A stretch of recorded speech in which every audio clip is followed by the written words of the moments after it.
And so they can't let it go, and they can't trust on me. They can't return to reality. You see, they live in a dark mind that they inherited from the Anunnaki, who forced them down into those dark nights. Then the matter is complicated by the soul energy of the Anunnaki, who reincarnated into the human forms.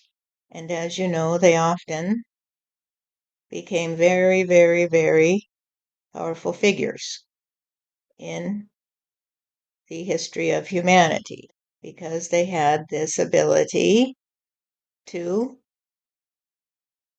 trust on their scientific knowledge or their capacity for control of others to seek positions of authority. And that further complicated the matters because they hated themselves as a group, although some didn't, some did, because they already hated themselves for the fact that they were so sad in their spaceships in the sky. They were so sad that they couldn't be returned to the happy families that inhabited Nibiru, you see, because Nibiru was a planet full of happy people. They just were children too, who were surprised when they found out that they had destroyed their presence, you see. They were surprised that they had destroyed their presence, and they didn't know how it had happened at first, and it took them a while to figure it out because they were still growing, you see. They were still growing. And the Anunnaki took a different route than the Elohim, and there are many children of Nibiru spread throughout the universe. And so they're still there, you see. They're still there, but they took different routes when their souls had to leave their home planet when it was destroyed, you see. So the Elohim are only one branch of the ones from Nibiru, and the Anunnaki are another branch. And they went different ways, the Anunnaki and the Elohim, to reunite on Earth, you see. And the Elohim had the opportunity to become human because the Anunnaki chose to create the slave workers to mine the planet. So it's a complicated story for those who are hearing it for the first time. A very complicated story. Because you have to take into account both the soul energy and the physical experience and how the two have interrelated over time. Because it is like the creation of a new species that nevertheless is the repository of varying strains of God energy. Because of everything is God energy, because all my children are a part of me. So, God, let me see if I have this correct. The Elohim had retained the ability to communicate with you somehow because they had frequent trips through heaven. I imagine that would remind them of this. Yes, the Elohim on earth. The Anunnaki lost its ability to communicate with you because they, at least not in the usual way, because they cloned themselves and they didn't go to heaven, and gradually they just became so trusting on their science, or at least their scientific acumen. And they had even lost some of that on Nibiru, right? Yes, that is true. They did not trust on me. They trusted on science, you see, and that began on Nibiru. So they're just a group of children, my children, who chose to go a different way than the ones who became the Elohim. Because the ones who became the Elohim chose to live in a more natural way, trusting on their history of being happy children on Nibiru. They like to be happy together and sing and dance together and have a good time together and trust that I would provide for their needs. And so they were not as interested in the science, you see. Although they had the intelligence to work with me, they didn't leave me behind, you might say. They didn't leave me behind and say, well, we'll go this way. They remained balanced in their energy. However, they too had to pay the price for what happened on Nibiru because they also had to grow, you see. They had to grow to be there for others. It is all connected, you see. It's all connected in a very, very tightly woven tapestry, as you say. Tapestry, yes.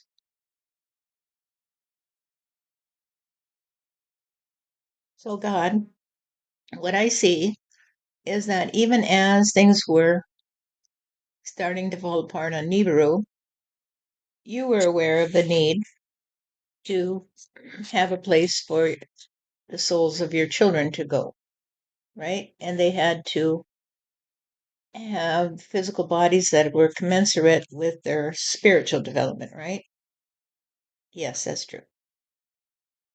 And so you might say, the whole thing of humanity was in the works from Nibiru. Yes, because of course the earth was not habitable at that point, but it would be. So all of the parts were being put together. So when they tell me, my friends, as they do, they call it land before time, that this is the present moment, but every moment is filled with stuff that's already there and it has a history. So the moment I get up and I come to sit down on my couch and see what's up on the internet with my friends, and I put my feet up, all of these things are land before time because they're already there for me. I just get up and there they are. This is the present. This is the present moment. And the present moment always is based on the land before time. That there's something here, there's a chair here, and that chair has a history. If I'm explaining it the way that is understandable. Yes. The land before time is the trust on me. It is the trust that I have provided for you every moment of every day, right? Yes. It is the trust that every moment of every day, everything we need is here. Yes. And what you need may vary, but it will always be the land before time because there never was a time when I had forgotten you. I continually help you to recover your trust on me. Okay, so we have this duality of land before time when everything was there, is there every moment.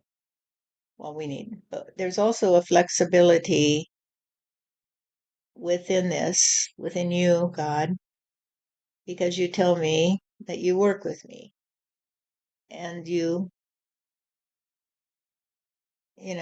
this is beyond the moon rovers on the moon that are running around and I have to get back in communication with central control and then you can communicate with the moon rover and the moon rover can communicate with you. And then you can help the moon rover and the moon rover can help you by giving you a lot of information. So there's a two-way thing there. And so we throw in that into that matrix of understanding the land before time, that everything's always there every moment what we need. We never lose connection with you. And there is this flexibility, you say, so that you consider what I say. So all of these things go into the pot like a stew, all these different concepts.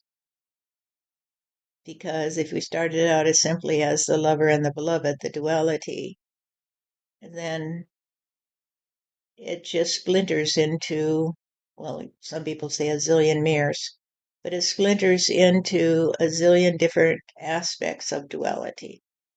And therefore, all of these different aspects of duality are working with, or I guess some people would say not with, each other. And they have to come into a balance no matter what, because there's always duality in the Trinity. Yes. And so, yes, I can be flexible in the way that I see things because I talk to you. And I say, what do you see? And what do you think? Can you tell me? And then we can work together. And this is the way it was meant to be, that we could work together in a flexible way.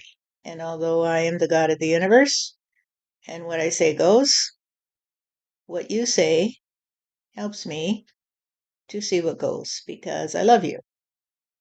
And so, if you're my child in my house and there's a leak in the roof on your bed and I don't realize it, and you come to me and say, Daddy, it was very wet in my bed last night, and I go look and I see there's a leak over your bed, then I can fix it.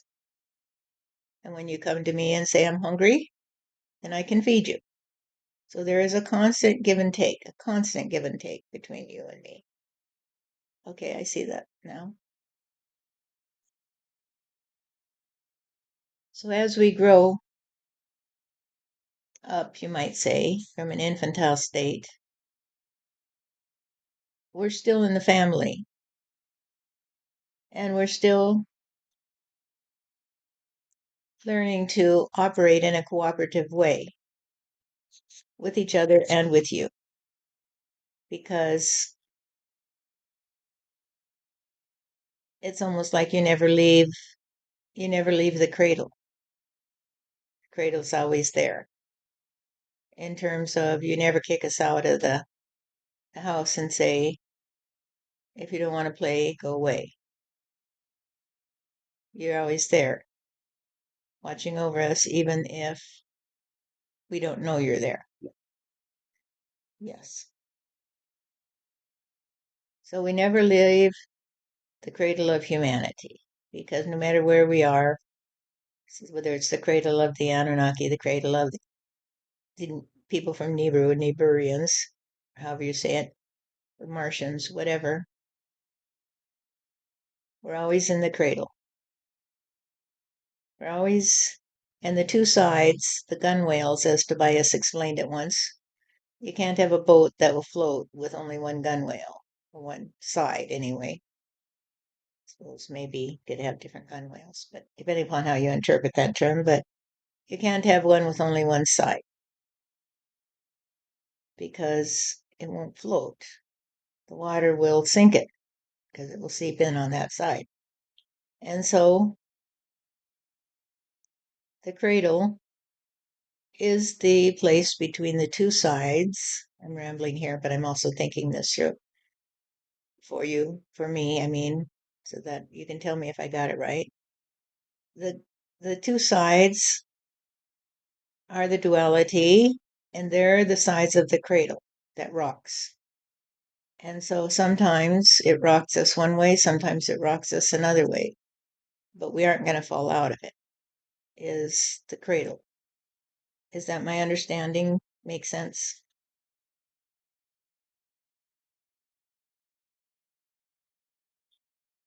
Perfectly stated, dear.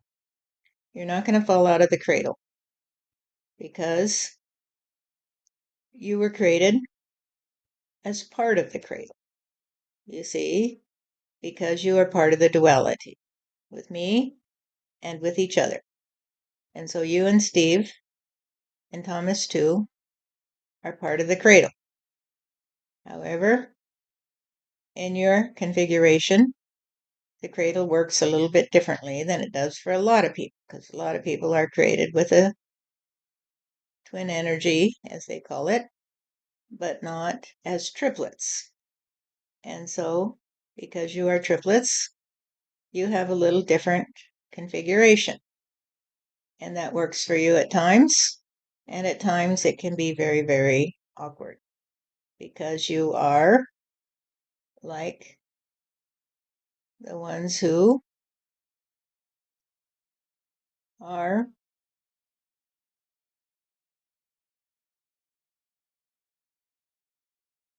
figuring out how to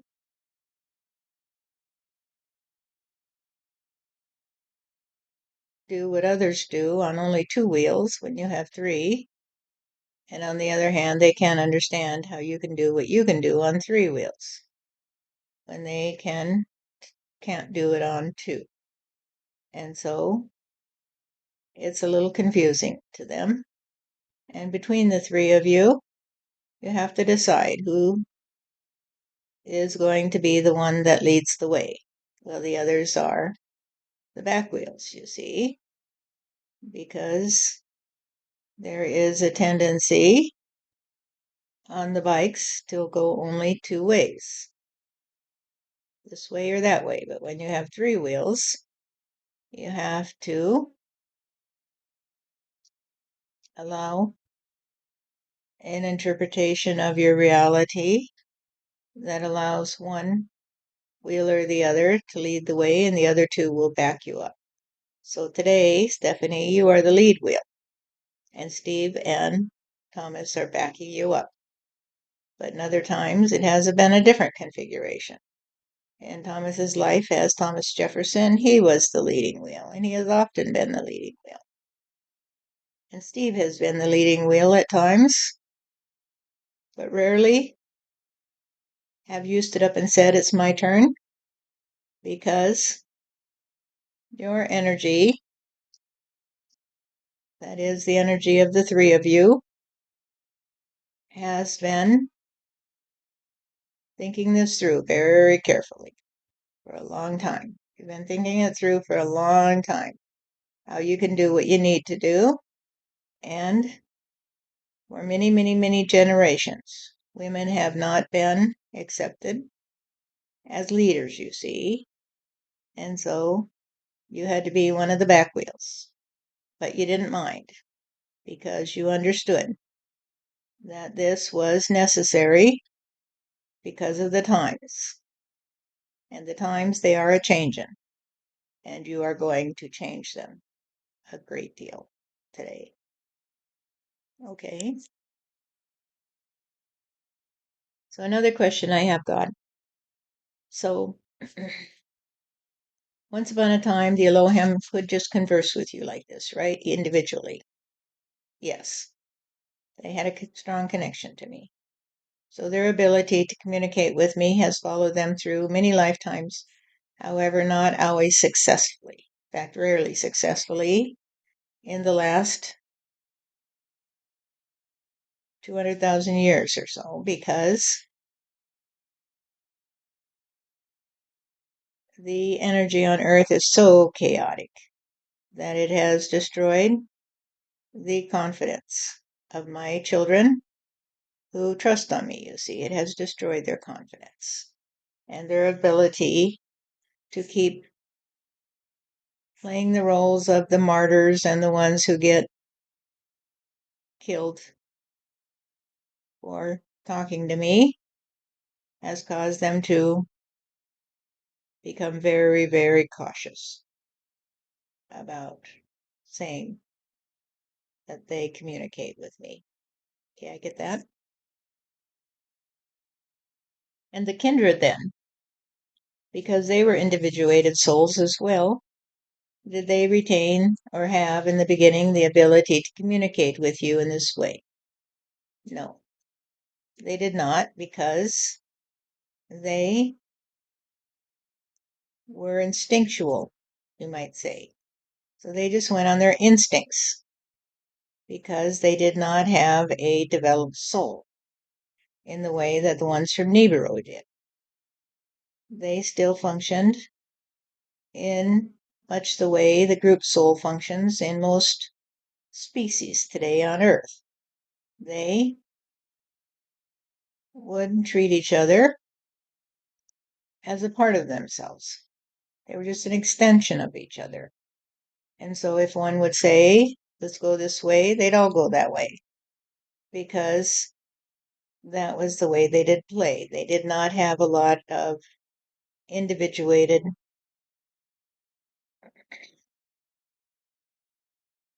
inspiration within the group to function in a different way.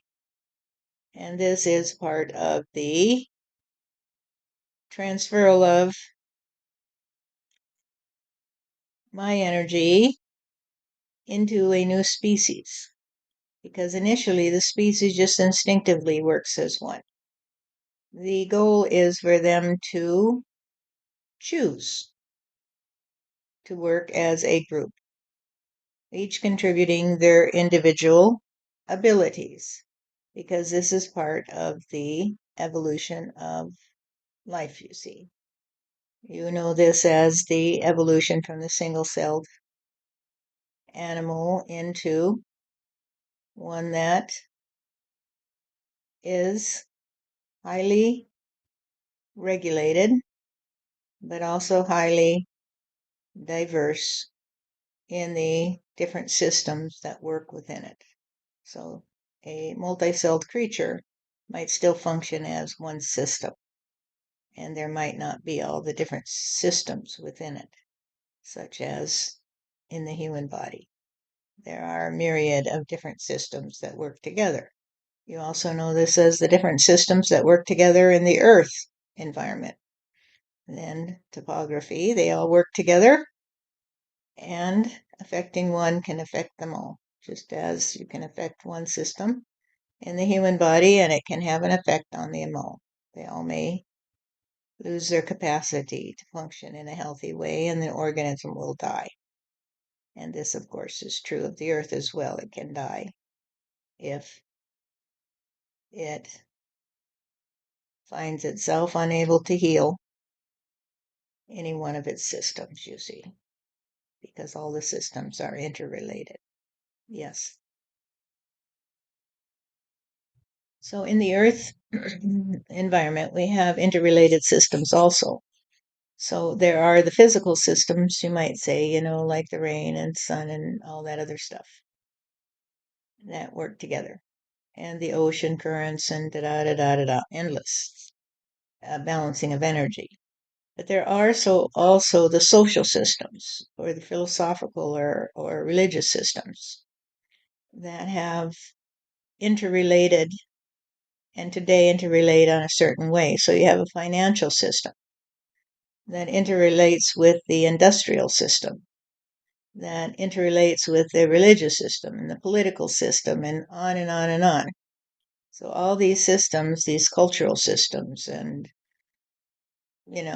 and they also relate to the physical system. So if the ability of the farmers to raise their crops changes, then their industry uh, will affect the financial system, will affect all kinds of systems, family structure, um, systems of migration, etc., etc.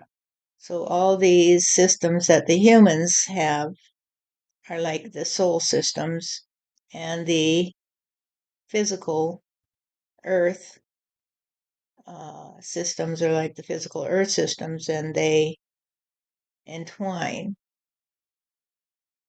And so it's like there's a sickness in the soul of humanity that has affected the physical reality. I don't know if what I'm saying makes sense to you in the way that I'm saying. Of course it does, because I can understand what you're trying to convey. What you're trying to convey to me is an understanding of the myriad entwining systems of the soul history with its different cohorts, you see, and the physical experiences that they have, which also are dependent upon a reality, a physicality that has many entwining parts, you might say, many entwining systems and many interlocking parts, right? Right. It's like saying that the soul history and the physical DNA history entwine in ways that affect each other, and the um, energy of humans, whether they call it mental or soul energy or heart energy or instinctive or whatever, that energy, which is also historical because it arises through the history of, you know, humanity, the social history. We could call it the social experience, which would be like the soul experience history, interacts with the physical DNA of the earth and even the physical form. Yes. So it gets very complicated, doesn't it? It does. And then, the those two sides also have to be coordinated with the God energy. Yes. The Trinity. Yes. Okay. This is very good, Stephanie. So the ones who understand this are the ones who have grown to the point that they can become a cooperative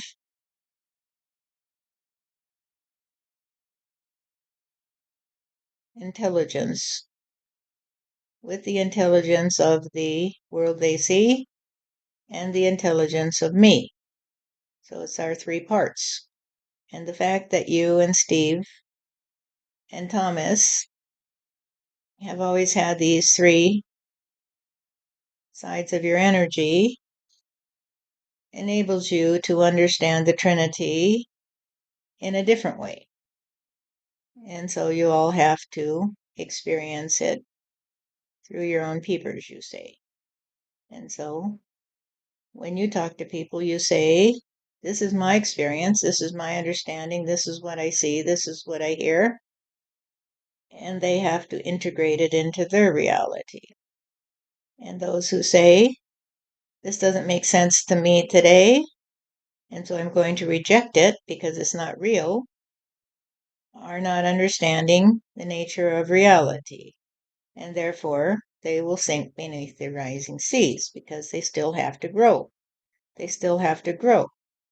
And I can't continue to let them destroy the entire organism, you might say, which is like saying the totality of me, the God energy, if they fail to learn to behave, you might say, in a way that will help seal the deal. And so they have to go away. They have to go away so I can put them somewhere where they can learn to appreciate what they have, right? Right. That's what happened with me and my cohort is we had to learn to appreciate what we have, right? Yes. Okay. So I do appreciate what we have. Believe me, I appreciate it. Hold on a minute. I have to think what I wanted to say. Oh, I had another question here that's been burning to be asked, but I have to remember what it is. Mm. So the Elohims have kind of maintained a number of Elohim, and I don't know if they still do. Do they still instinctively maintain that balance of soul energy? No, they can't because they are unaware of where everyone else is. They're unaware of their friends, you see, because over time they have become separated, just like all of humanity. And they're not sure which ones are their old friends until they talk to me, and then I point them in the right way. And I say, there's one, there's one, there's one. You need to connect with them. And I'll help you do that, you see. Okay, I get that. So, whoa, whoa, whoa, whoa, whoa.